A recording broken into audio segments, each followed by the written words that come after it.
به نام خداوند بخشنده و مهربان. درود بینندگان عزیز. بخش نوبتی برنامه خبری پیام نیوز است. در استودیو با شما شهرت رحمت الله. اینک متوجه باشید به سرخط مهمترین خبرهای روز.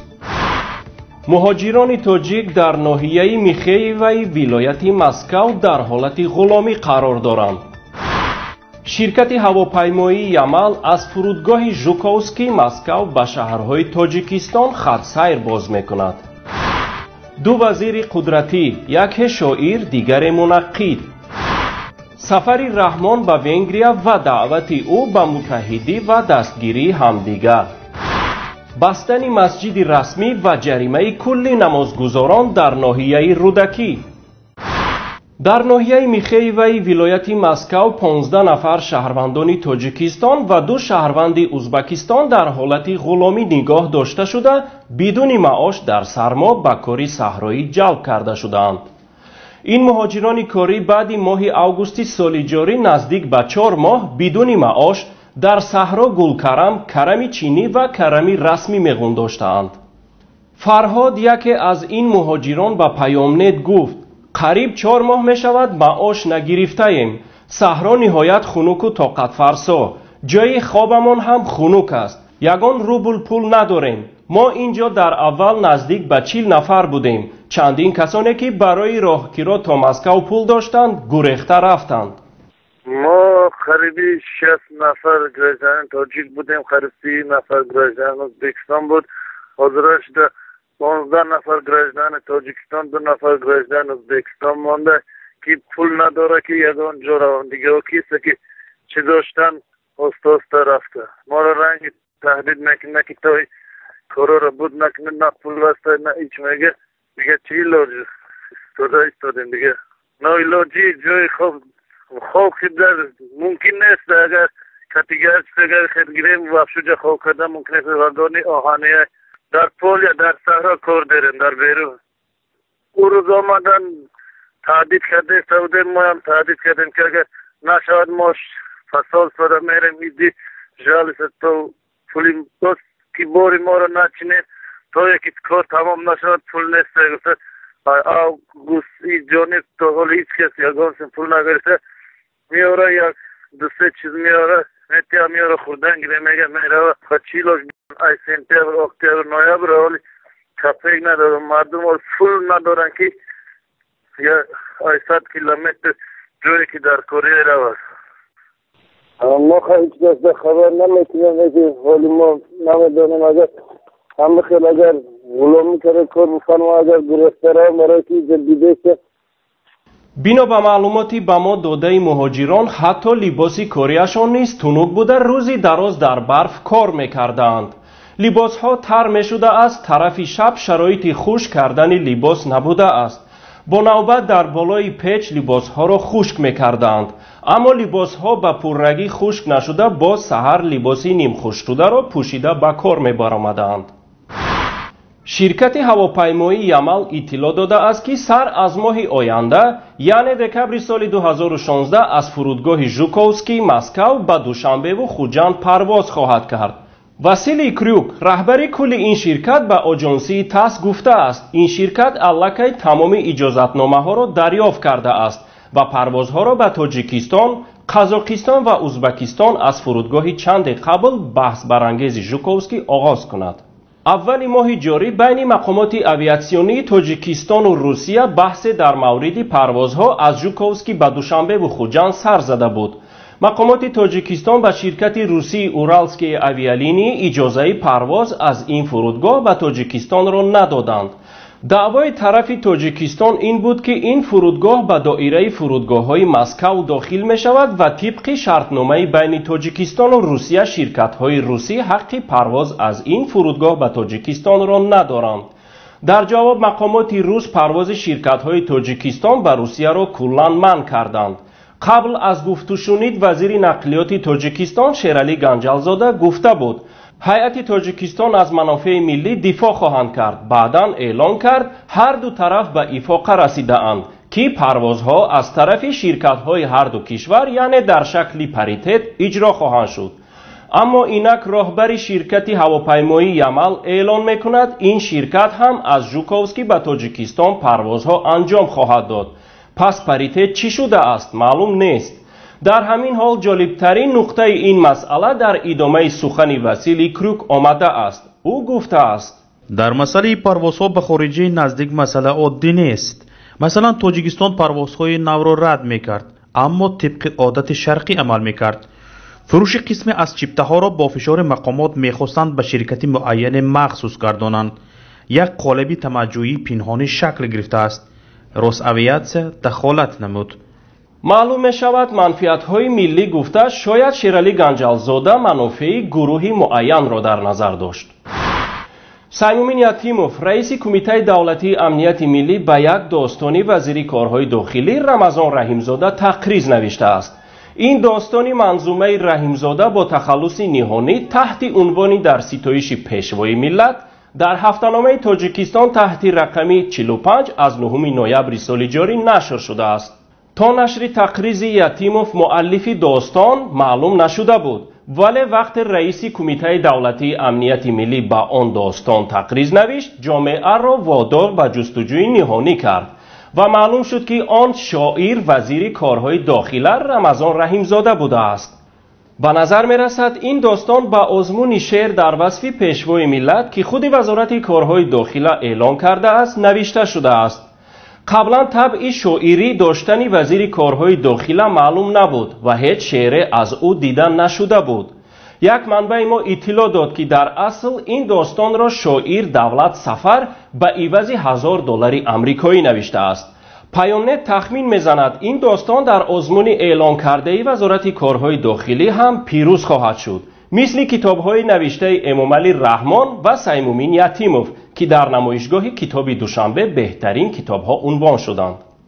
اینک یک دو مصرع از این داستان منظومه پیشکش شما می‌نماییم. اگر گویم شاهنشاه دورانی تو می‌ارزی، برای تاجیکان پیغام یزدانی تو می‌ارزی، خرافاتی کند ترغیب دین و مذهب دیگر، زیرش قصد بدخواهان بسوزانی تو می‌ارزی، گرسنه ماندن خلقت همه بوده زی نحس جنگ، کنون شد سیر مردم غله ارزانی تو می‌ارزی. ضمن سخنرانیش رئیس جمهوری تاجیکستان امامعلی رحمان در ونگریا در یک همایش بین المللی گفت تاجیکستان با در اختیار داشتن 60% از منابع آب آسیای مرکزی و برخورداری از اقتدار تولید 527 میلیارد کیلووات ساعت برق تنها از 3 تا 4% توان تولید برق خود را استفاده می‌کند و تا به امروز از نارسایی قوه برق و آب آشامیدنی تنقیصی می‌کشد. تاجیکستان ذخیره‌های بزرگ هیدروانرژتیکی را داشته باشد هم در دوره فصل زمستان همه ساله با کمبود نیروی برق دچار می شود که در نوبت خود باعث مشکلات مختلف اجتماعی و اقتصادی می گردد. امامعلی رحمان همچنین بر ضرورت همکاری همه کشورهای آسیای مرکزی برای حل اختلافات پیچیده بر سر آب و انرژی تاکید کرد. رئیس جمهور امامعلی رحمان طبق عادت معمولیش همیشه در رفت سخنرانی حین سفرش به کشورهای عربی از برادری و برابری اهل اسلام، حدیثهای دلالت کننده به کمک همدیگر، دستگیری به نوایان حرف زده تشویق به خیرات و احسان میکند. اما در کشورهای اروپایی و غرب باشد چون دامولوگیش کار نمیدهد از ضرر آفتهای طبیعی، نرسیدن آب نوشاکی، سرمایه گذاری ها حرف زده این کشورها را تشویق به یاری های گومانیتری، گرانت‌ها، قرضهای به بازگشت و یا دراز مدت میکند. از جمله در این همایش نیز امامعلی رحمان به حصارات بیش از $600 میلیون از پی آفتهای طبیعی اشاره نمود. تمام کشورها را به دستگیری همدیگر و متحدی دعوت کرد.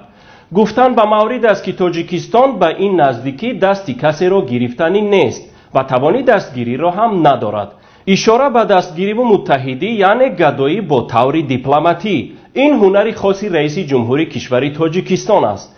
در این بابت خیلی کم راهبران کشورهایی هستند که مثل امامعلی رحمان موفق شدند. امید می رود نتیجه این برآمد امامعلی رحمان هم سبب بریدن گرانت ها و سرمایه گذاری ها و قرض های به بازگشت و به مهلت هیچ نباشد دراز مدت به تاجیکستان خواهد شد. اما به جای ضروری مصرف شدن این گدایی ها موضوع دیگر است. در همایش سه روزه بین المللی آب در بوداپشت پایتخت ونگریا نمایندگان 117 کشور مختلف جهان حضور دارند. در مرکز ناحیه رودکی کوچه نوبهار مسجد را که دارای تمام حجت ها بوده پوره با پول مردم ساخته شده است به شعبه خانه مدنیت تبدیل داده اند.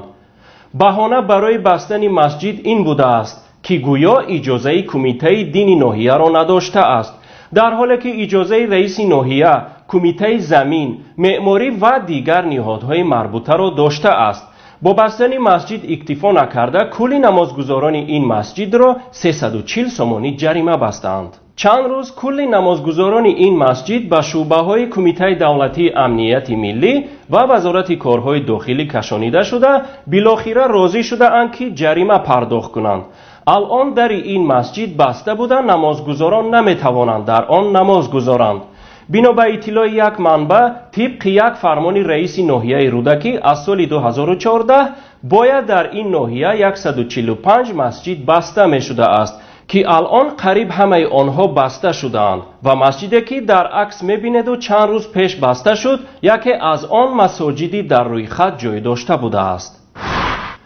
طبق اطلاع چند خواننده ما در برخی از دهه‌های نواحی وحدت و رودکی گروه‌های مرتب از کارمندان کمیته دولتی امنیت ملی، وزارت کارهای داخلی، خدمات سوختار خاموشکنی و غیره خانه به خانه می‌گردند و اکثر ساکنان را جریمه می‌بندند.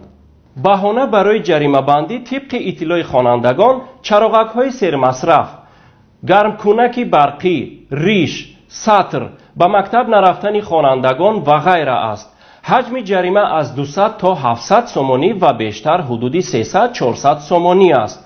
قبلا پیامنت هشدار داده بود که بعد قبول قانون درباره اطاعت نکردن پیشوای ملت دلخواه شهروند با دلخواه بهانه میتواند جریمه شود. یکی از فعالترین مبارزان علیه ستر و ریش و حجاب که در هیئت گروه سیار شامل است و در بستن چندین مسجد، جریمه شدن نمازگزاران، ریشداران و سترپوشان شخصا دست دارد مسئول بخش دین و تنظیم رسم و آیین ناحیه رودکی نعمت الله دولتov است. خبری خانه به خانه گشتن مقامات و جریمه بندی سراسری مردم را روزی سوم است که به ما خبر می‌دهند و دیگر جای شبهه باقی نمانده است. اکنون مختصر از خبرهای منطقه و جهان. سرحدبانان اوکراین از بازداشت 10 نفر مهاجری تاجیکستانی که می‌خواستند توسط نیم جزیره کریم سرحد اوکراین را غیر قانونی عبور کنند خبر داده‌اند. گفته می‌شود یکی از این بازداشت شده ها حین بازداشت به کارمند خدمات سرحدی اوکراین پاره در حجم 10,000 روبل روسی پیشنهاد کرده است. پیش از این خدمات سرحدی اوکراین عبور غیر قانونی 15 نفر شهروند ازبکستان را پیشگیری نموده بودند.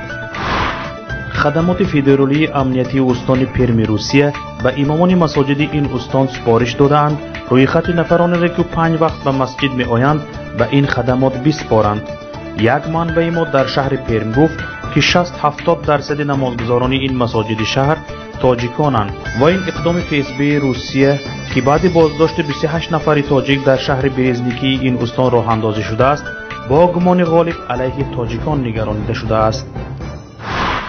بینندگان عزیز، اینجا به پایان برنامه خبری پیام نیوز رسیدیم. شرح مفصل خبرهای ما را از پایگاه خبری پیام نت و گزارش‌های ویدیویی ما را از یوتیوب پیگیری نمایید. برایتان خبرهای خوش و سروری زندگی را تمنا می‌نماییم. تا بخش‌های نوبتی خیر، خدا حافظ.